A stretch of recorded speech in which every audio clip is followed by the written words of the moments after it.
Good evening my dear students. हमारा channel एके भिला स्टडी में आप सभी का फिर से एक बार स्वागत है। और कल के वीडियो में हम लोग क्लास 10th सब्जेक्ट मैथमेटिक्स का एक चैप्टर लेकर आए थे जिसका नाम था वृत्त से संबंधित क्षेत्रफल।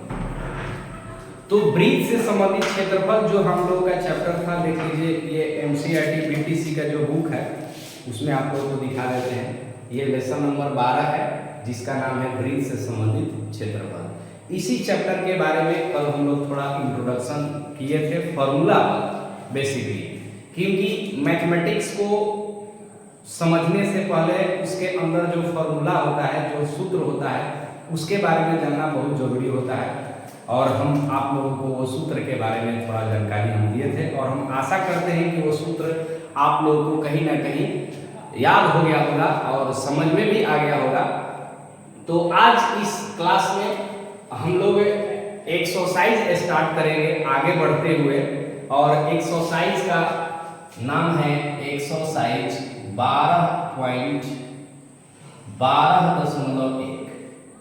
फर्स्ट एक्सरसाइज है इस लेसन का और वो एक्सरसाइज है 12.1। तो इस एक्सरसाइज के अंदर में जो भी आप लोगों को क्वेश्चन है, क्वेश्चन मिलेगा 1 से लेकर आप लोगों को 5 तक।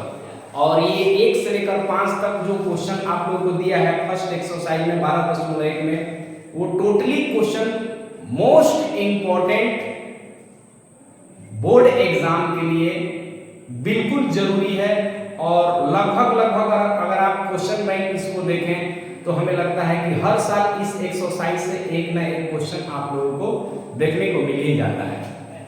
सो बहुत इंपॉर्टेंट एक्सरसाइज है, बीबीआई एक्सरसाइज है, और ज़्यादा इसमें मैथमेटिक्स नहीं है, 5 ही मैथमेटिक्स है। और पांचों मैथमेटिक्स हो सकता है इस वीडियो में आज ही हम आप लोगों को बता दें। अगर इस वीडियो में पांचों मैथमेटिक्स नहीं आ पाएगा तो नेक्स्ट वीडियो इसी तरीके से लगातार हर रोज जो है आप लोगों को वीडियो हमारे चैनल एके भिला स्टडी में आप लोगों को जो है डाला जाएगा। और हम आपसे यही आग्रह करेंगे कि अगर हम लोगों का मेहनत अच्छा आप लोगों को लग रहा है तो हमारे इस चैनल को सब्सक्राइब कीजिए और लाइक का बटन दबा दीजिए, और ज़्यादा से ज़्यादा विद्यार्थी के पास शेयर भी कर लें तो और ज़रूरी होगा और अच्छा लगेगा हम लोगों को। तो चलिए इसी के साथ आगे बढ़ते हैं। तो 12.1 में सबसे पहला क्वेश्चन हम लेकर चलते हैं, और सबसे पहला क्वेश्चन कह रहा है कि दो वृत्तों की त्रिज्याएं क्रमशः 19 सेंटीमीटर और 9 सेंटीमीटर। दो वृत्तों की त्रिज्याएं क्रमशः 19 सेंटीमीटर और 9 सेंटीमीटर है। उस वृत्त की त्रिज्या ज्ञात कीजिए जिसकी परिधि इन दोनों वृत्तों की परिधियों के योग के बराबर। तो माय डियर स्टूडेंट्स, सबसे पहला काम हम लोगों का मैथमेटिक्स बनाने में होता है वो होता है सबसे पहले सॉल्यूशन में प्रश्न से हम लिखते हैं। प्रश्न से में क्या लिखा जाता है, तो जो आपके प्रश्न में गिवन होता है, जो दिया रहता है मान, उसको सबसे पहले सावधानी पूर्वक प्रश्न को 1 से 2 बार पढ़ लेंगे और पढ़ने के बाद पता करेंगे कि इस प्रश्न में हमको कौन कौन से राशि का मान दिया हुआ है, उसको हम यहाँ पर नोट कर लेंगे। तो जैसा कि इस क्वेश्चन को हम पढ़ रहे हैं, तो क्वेश्चन कह रहा है कि दो वृत्तों की त्रिज्याएं क्रमशः 19 सेंटीमीटर और 9 सेंटीमीटर। यहाँ पर दो वृत्त हैं। अगर किसी प्रश्न में एक वृत्त का चर्चा कर रहा है तो उसकी त्रिज्या को हम लोग स्मॉल r या कैपिटल R द्वारा डिनोट करते हैं, सूचित किया जाता है इसको। लेकिन अगर एक ही प्रश्न में एक से अधिक वृत्तों के बारे में अगर चर्चा कर रहा है तो उनकी त्रिज्याएं को भी अलग अलग दिया है, तो उनकी त्रिज्याओं को जिस अक्षर से रिप्रेजेंट किया जाता है वो भी एक दूसरे से भिन्न भिन्न होना जरूरी होता है। तो हम यहाँ पर दो वृत्तों की त्रिज्या के बारे में बात कर रहा है, तो हम दो वृत्तों की त्रिज्याएं क्रमशः मान लेंगे। मान लिया कि पहले वृत्त की त्रिज्या को हम R1 कहेंगे और दूसरे वृत्त की त्रिज्या को हम क्या कहेंगे, R2 कहेंगे। तो इसके अनुसार कह रहा है कि दो वृत्तों की त्रिज्याएं क्रमशः 19 सेंटीमीटर और 9 सेंटीमीटर है। इसका मतलब प्रश्न से हम यहाँ पर लिखेंगे कि चूंकि दो वृत्तों की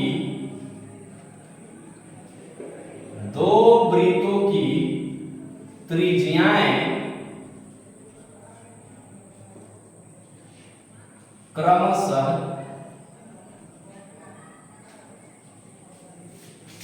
R1 बराबर एक हो गया आपका 19 सेंटीमीटर तथा R2 बराबर एक आपका हो गया 9 सेंटीमीटर। अब आगे पढ़ रहे हैं तो आगे कह रहा है कि उस वृत्त की त्रिज्या ज्ञात कीजिए जिसकी परिधि इन दोनों वृत्तों की परिधियों के योग के बराबर है। माय डियर स्टूडेंट्स, कह रहा है कि इन R1 और R2 जो त्रिज्या है और इस त्रिज्या से जो वृत्त दो बना है उनका कह रहा है कि परिधि का योग जो है किसी तीसरे वृत्त के परिधि के वो बराबर है। तो हम यहां पर लिखेंगे कि चूंकि दो वृत्तों की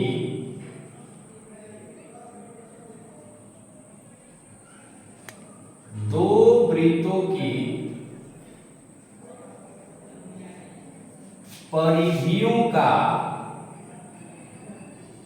योग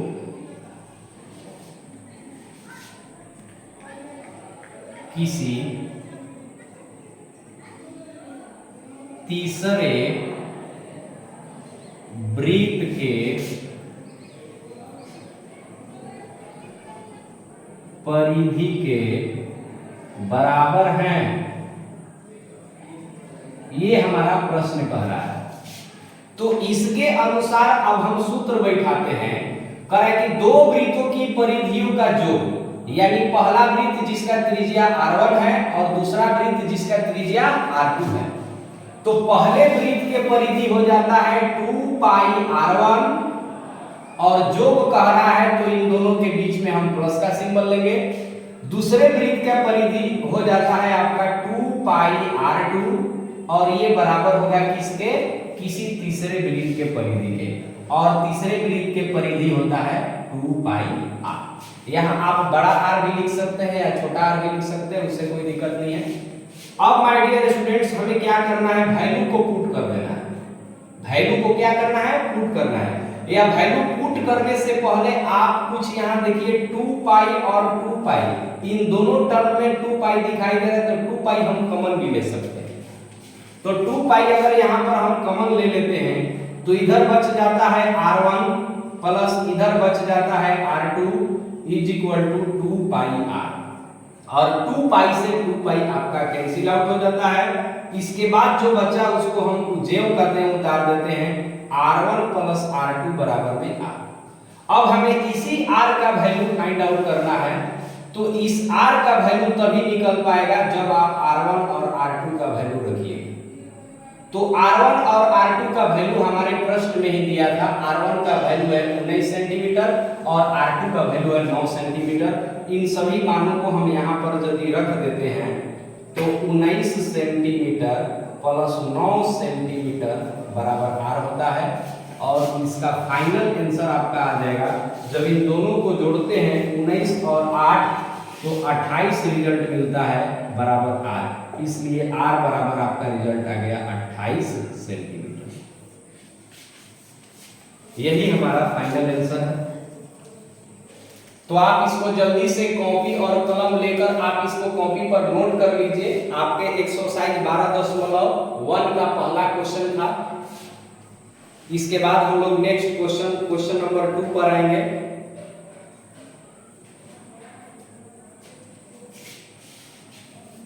या स्क्रीनशॉट इसका ले सकते हैं, स्क्रीनशॉट ले लीजिए और एक इत्मीनान से जो है घर पर आप इसको अपने फेयर में इसको नोट कर लीजिएगा।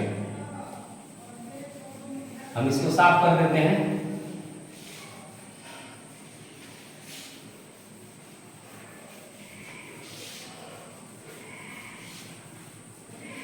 सेकेंड नंबर इसका क्वेश्चन है,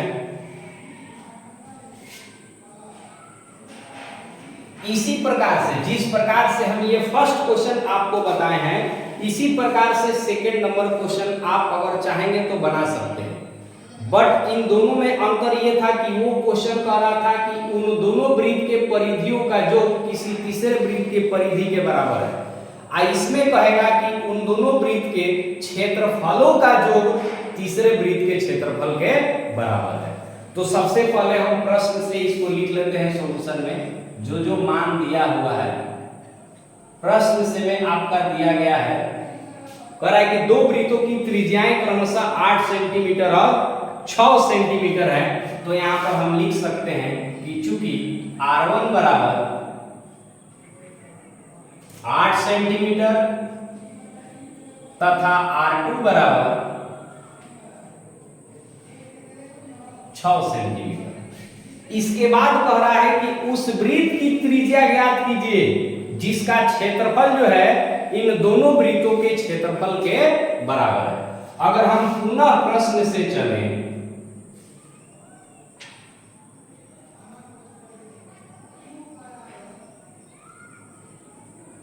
तो पुनः प्रश्न कह रहा है कि उन दोनों वृत्त के क्षेत्रफलों का योग किसी तीसरे वृत्त के क्षेत्रफल के बराबर है।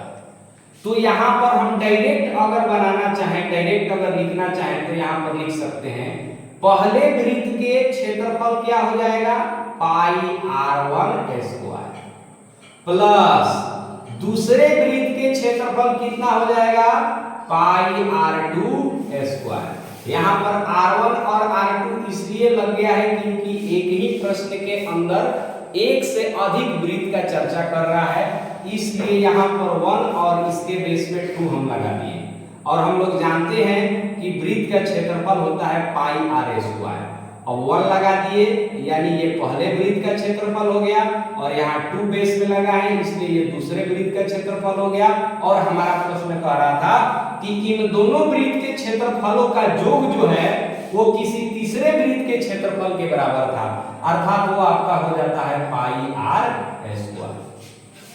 अब यहाँ पर भी जिस प्रकार से उसमें आपके परिधियों के योग तीसरे किसी वृत्त के परिधि के बराबर दिया था, और यहाँ फॉर्मूला बैठाने के बाद हम अगले स्टेप में 2 पाई कॉमन लिए थे, उसी प्रकार से इसमें भी देख लीजिए यहाँ पाई कॉमन दिखाई दे रहा है। तो हम यहाँ पाई अगर कॉमन ले लेते हैं तो यहाँ बच जाता है R1 का स्क्वायर प्लस यहाँ बच जाएगा आपका R2 का स्क्वायर बराबर यहाँ तो जेव करते हो जाएगा पाई R स्क्वायर। इसके बाद यहाँ देखिए पाई से पाई कैंसिल आउट हो रहा है, कैंसिल आउट करने के बाद जो बचा आपका R1 का स्क्वायर प्लस R2 का स्क्वायर, इसको जेव करते हो हम लिख दिए और यहाँ बच गया R स्क्वायर। इसका बाद का स्टेप जो होगा हमें माय डियर स्टूडेंट्स इस R का वैल्यू फाइंड आउट करना है। तो इस R का वैल्यू हम तभी निकाल सकते हैं जब R1 और R2 का वैल्यू यहाँ पर रख कर कैलकुलेट करेंगे। सो R1 और R2 का वैल्यू जब तक नहीं रहेगा तब तक इस R का वैल्यू हम निकाल नहीं सकते हैं। और कहीं ना कहीं R1 और R2 का वैल्यू हमारे प्रश्न में दिया था। R1 का वैल्यू है 8 सेंटीमीटर और R2 का वैल्यू है 6 सेंटीमीटर। इसी R1 और R2 का वैल्यू यहाँ पर उठा कर रख देंगे और कैलकुलेशन कर देंगे तो हमारा R का वैल्यू निकल जाएगा। देखिए कैसे हो रहा है, R1 का वैल्यू यहाँ पर 8 है तो हम R1 के जगह पर 8 रख दिए, स्क्वायर है तो स्क्वायर प्लस इसके बाद R2 है और R2 का वैल्यू यहाँ पर 6 दिखाई दे रहा है, यहाँ पर 6 लिख दिए और इसके पावर में यहाँ 2 लगा है तो 2 लिख देते हैं बराबर में R स्क्वायर आपका जेव का थे क्योंकि इसी का वैल्यू हमें निकालना है R स्क्वायर जेव का। अगला इसका स्टेप हो जाएगा 8 का स्क्वायर 64 64 होता है और प्लस 6 के स्क्वायर 36 हो जाएगा बराबर में आपका बच गया R स्क्वायर।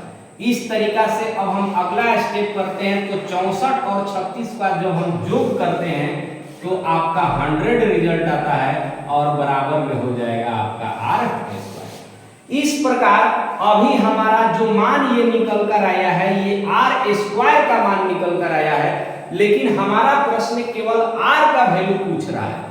तो R के वैल्यू निकालने के लिए इस स्क्वायर को हटाना पड़ेगा और हम जानते हैं कि अगर LHS के तरफ स्क्वायर हटता है तो RHS के तरफ रूट अंडर चढ़ता है, और अगर RHS से आप स्क्वायर हटाते हैं तो इधर LHS के तरफ रूट अंडर चढ़ जाएगा।